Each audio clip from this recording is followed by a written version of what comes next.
Good afternoon, classmates. Good afternoon, ma'am.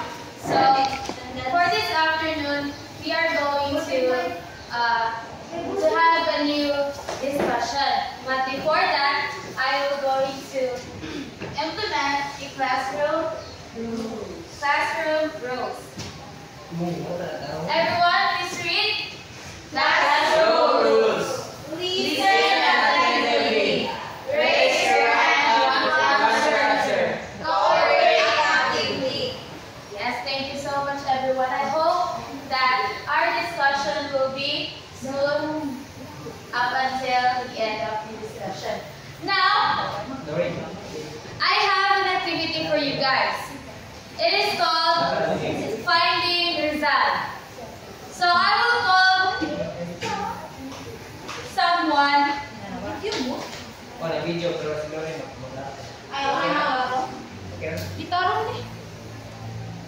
So I will call someone to pick here in the front, in the board. I pasted pictures here. So, dapat mahanap ninyo si Rizal. Yes. Kung hindi si Rizal ang mahanap, merong mga tanong na nasa likod ng papel. Okay. So, ang unang mabubunot ay si Ako. Attendance, guys. Mary Joy Magallanes.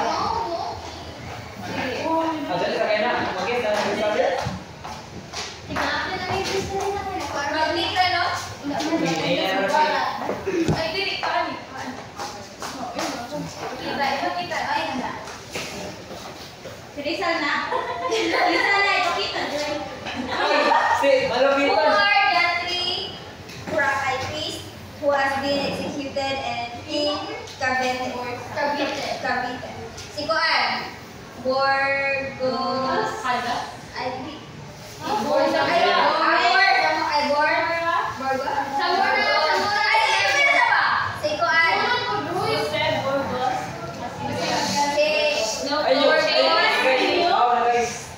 Si Zamora of Sing. Ang bot si Silas. Basta doon ako na.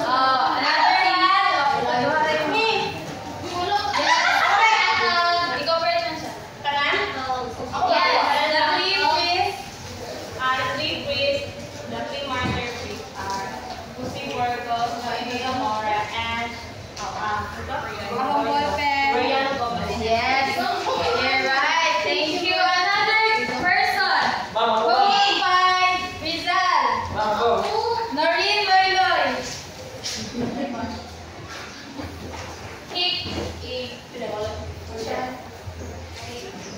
No, what me? No, seriously. Okay.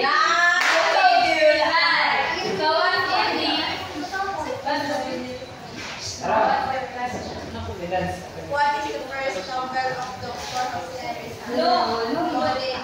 Yes, very good. Nakita na lang ako.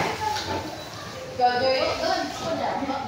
Ano ba? Hawak na natin eh. So next. Okay.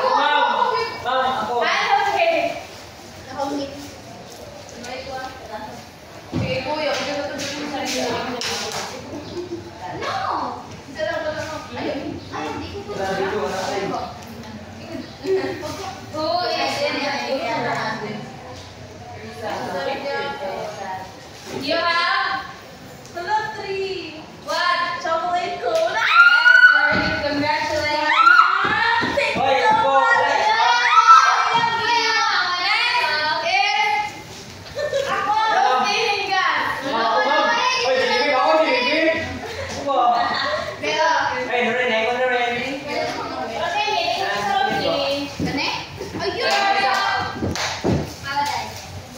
Oh my God, Rosalie! Who's that?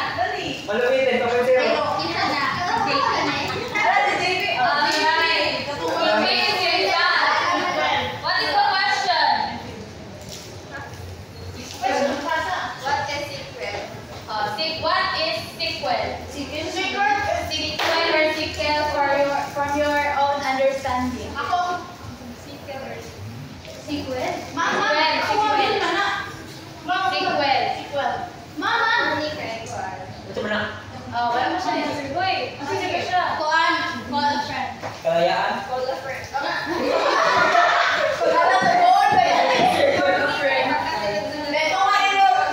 Yes, very good.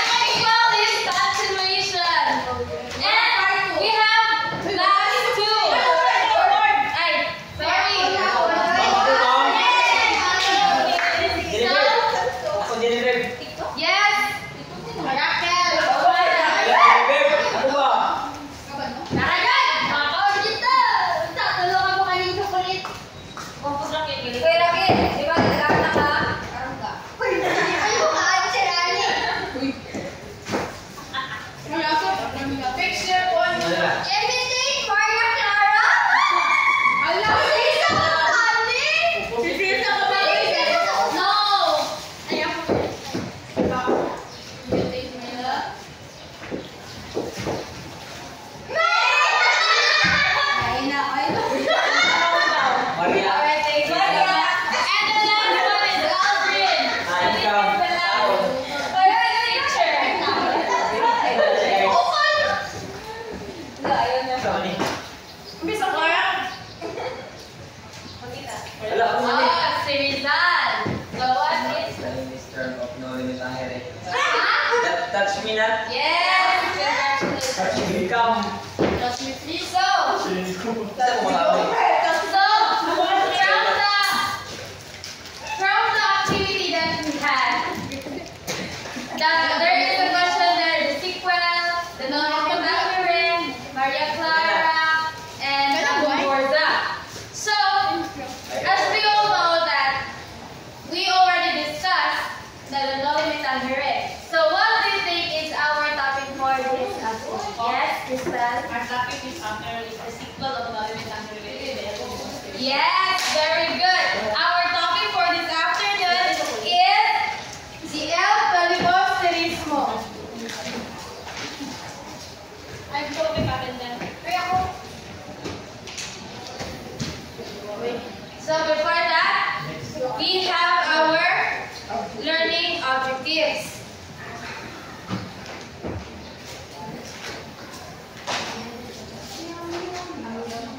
So our learning objectives, everyone is read loud and clear. Learning objectives. At the end of the lesson, the student should be able to understand the context in which Rizal wrote El Filibusterismo, value the importance of social-political issues in the novel, and create a diagram that shows the differences and similarities of the two novels of Rizal. Alright, so El Filibusterismo. So El Filibusterismo is the second novel written by Dr. Rizal. It serves as a sequel to his first novel, Noli Me Tangere. While Noli exposes the social cancers of the time through satire and light humor, El Fili takes a darker and more serious tone. So, here in El Filibusterismo, it is more in serious and more on kapungod, kasakit, mga vengeance, na siya. So, we are going to tackle the context why Rizal wrote El Filibusterismo. So, Rizal began writing El Filibusterismo in October 1887 while he was in Calamba, Laguna. In 1888, he revised the plot and some chapters in London. So, in the next year, near Garcia. Rizal continued to work on his manuscript in Paris. Then he moved to Brussels, Belgium, where the cost was cheaper and there were less instructions, so he could focus on finishing the book. Since naamon sila yung Russia, paano siya dito sa Philippines, mag-iba din siya dito sa Pilipinas. He finally completed the book on March 29, 1891 in Biarritz, France. and was published in September of that year in Ghent. According to history, Ocampo 2012, it was Rizal's roommate in Belgium, Jose Alejandrino, who canvassed the printing press for El Fili. He delivered the proofs and revisions to F. Mayor Van Loo in Ghent, which is why, for his assistance, Rizal gave him the El Fili's corrected proofs and the pen used in doing the corrections. Unluckily, these historical souvenirs were either lost or destroyed during the revolution. So, naay nagtabang sa iya si yang roommate dito sa roommate na si Alejandrino to help him print or kanang paan ang i-publish ang El Fili. Next. So Alejandrino, who later became a general in the Philippine Revolution, may have been the first person to read the novel aside from the author, but the honor of being called the savior of the Phili had been given to Valentin Ventura. We are going to discuss who is Valentin Ventura. So Rizal's friend who partially financed the publication of the novel. So kani si Valentin Ventura, sa iyaan nagtutong siya may nakasave bitaw sa pag-publish sa El Filibusterismo. Kaya there is a problem sa kanabitaw sa Byron kay mahal ang pag-publish. So iyang i-save ang pagkuhaan sa dayon. Clearly, Ventura's steal of the title in another classic interpretation of the expression, that's what money can do. So, mana siya kasabot niya warang ito. Mauna yung mga gamit sa kwarta nga ang sa'yo daghang magamitan ang kwarta kung mas kwanjo ka o daghang kagkwarta sa una. Yeah. At first, Rizal financed El Fili's printing by placing his properties as collateral. In a letter to Jose Basa dated July 9, 1891, he related, "For the past 3 months, have not received a single centavo. So I have pawned all that I have in order to publish this book. I will continue publishing it as long as I can, and when there is nothing to pawn, I will stop." So, nanapataw siya ikuan siya kabalingon na maundang siya. Iginiyak iundangon kung wala na siya madaw-daw makarta. Iya doon ipadayon o publish. Dapat madayon dito publish ni El Fili because it is very important for him as a Filipino kaya para yun sa mga Filipino. So, however, Rizal next letter to Basa carried the sad news that the printing had to be suspended due to lack of funds, and it was at this point that Valentin Ventura came into the picture. If you can still recall, Ventura was one of the Filipinos who promised to go on to Rizal's Malibat and ended up contributing nothing. In retrospection, it can be assumed that Ventura was bothered by his conscience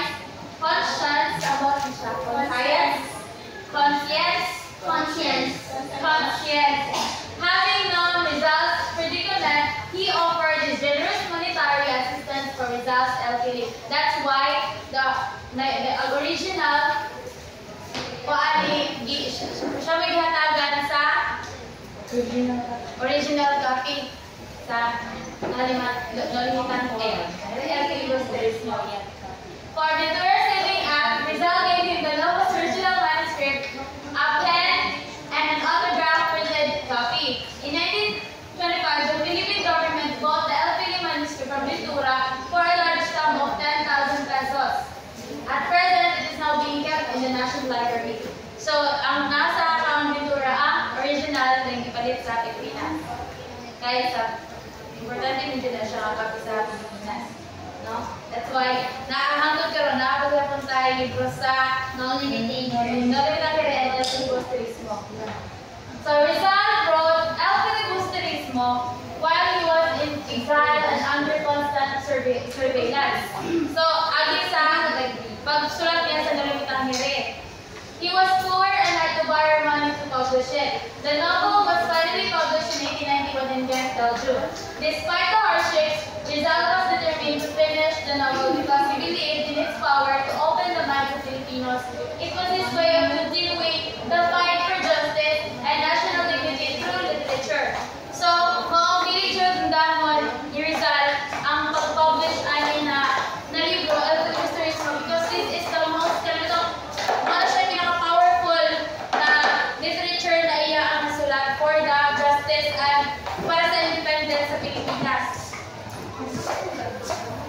Rizal had to define the word filibuster to his German friend Ferdinand Blumentritt, who did not understand his use of word in Dolomitangere. So, i-explain ni Rizal sa iya ang friend na Blumentritt what filibuster means. Sa Filipino, kay filibustero, di ba? Filibuster, filibustero, filibusterismo. The word filibuster is little known in the Philippines. So, little known na siya, dili kay siya. Kahit hindi man kayo siya ginagamit, kahit explain na later. The masses do not know it yet. I heard it for the first time in 1872 when the tragic execution of Gomorza took place. So, bata pa siya.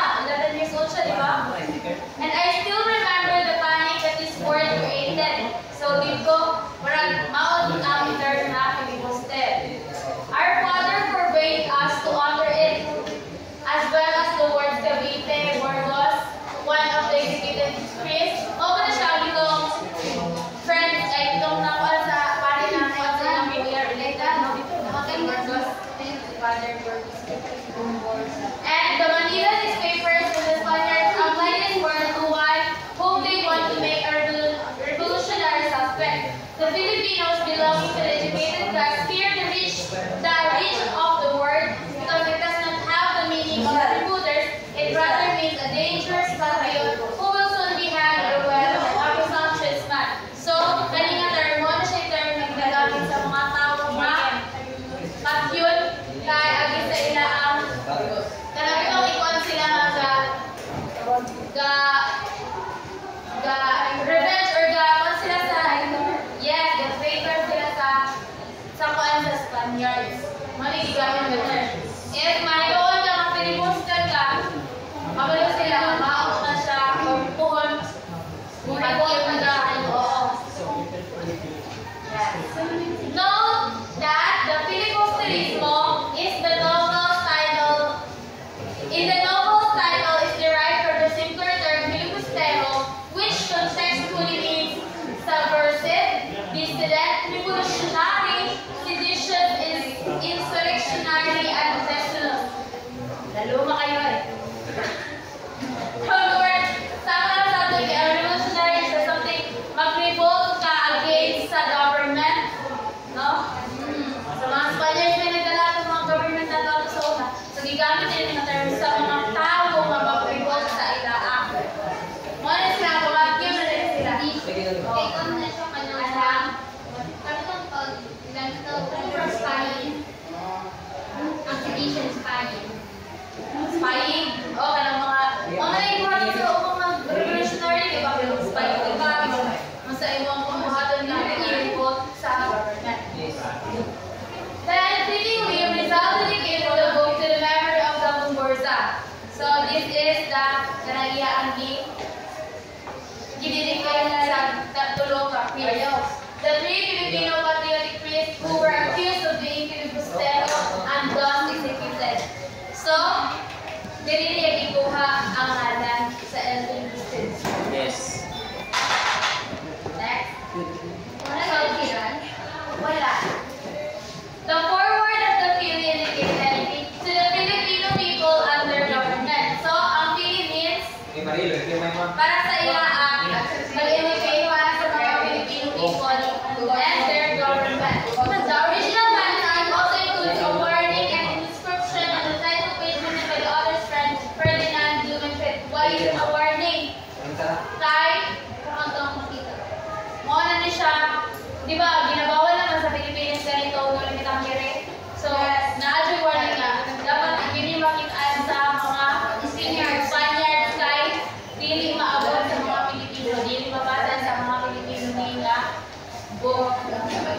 Next is, after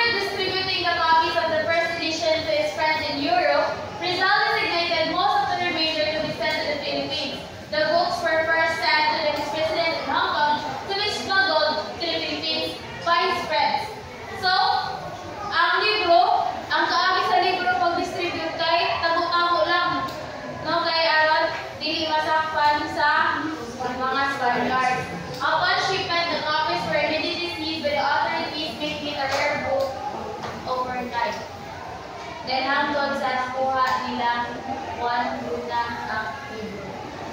Sakto ba ko? Yes. Alright. Sige pa. And that is the context why Rizal wrote the El Filibusterismo. Now we are going to discuss the summary of El Filibusterismo. What is inside of the book and their characters. That's all. Wala din. Sabi na lang sa namin. Wala na.